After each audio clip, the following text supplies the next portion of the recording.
শেখ, আমরা বর্তমান সময়ে দেখেছি যে আমাদের মাধ্যমিক লেভেলের বা মাদ্রাসার দাখিল লেভেলের বিভিন্ন বইতে ট্রান্সজেন্ডার মতবাদ দেওয়া হয়েছে, রূপান্তর লিঙ্গ।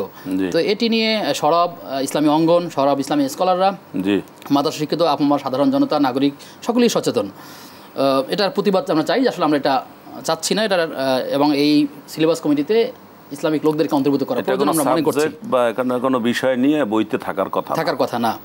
কিন্তু সাবরিনা লুৎফা তিনি এই অনুসারী, তিনি বলেছেন যে হুজুরদের ইমান এতই যে পলকা বা দুর্বল যে তারা ট্রান্সজেন্ডার বইতে পড়লেই তারা তাদের ইমান ভেঙে যাবে, তাহলে সেই ইমান দিয়ে কীভাবে জান্নাতে যাওয়া যাবে? এই যে কথাটা বলছেন, এই কথাটা তিনি তুচ্ছ-তাচ্ছিল্য করে বলছেন। আসলে এটার যে পরিণতিটা কি সেটা তিনি বুঝেন না। সেটা আলেম উলামা যারা অনেক জ্ঞানের অধিকারী তারা ঠিক মতোই বুঝেন। অর্থাৎ আপনি অন্যায় কাজের যদি সামান্য একটু প্রশ্রয় দেন, তাহলে সেই অন্যায়ের রাস্তা ধরে অনেক বড় বড় অন্যায় হয়ে যাবে। এটা হলো সেই রকম একটা কিছু।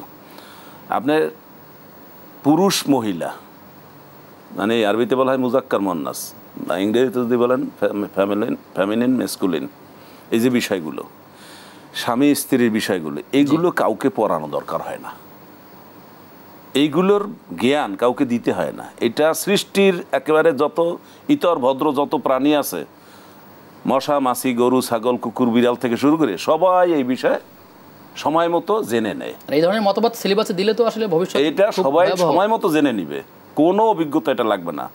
বিবাহের ক্ষেত্রে অভিজ্ঞতা মাইনাস করে। জি, বিবাহের ক্ষেত্রে কোনো অভিজ্ঞতা আছে, তুমি আগে কয়েকবার বিবাহ করছো কিনা এটা জিজ্ঞাসা করে না, বিনা অভিজ্ঞতা আসবে, এটা সবচাইতে ভালো। জি, সুতরাং ওই বিষয়টা পড়ানোর কোনো দরকার নেই।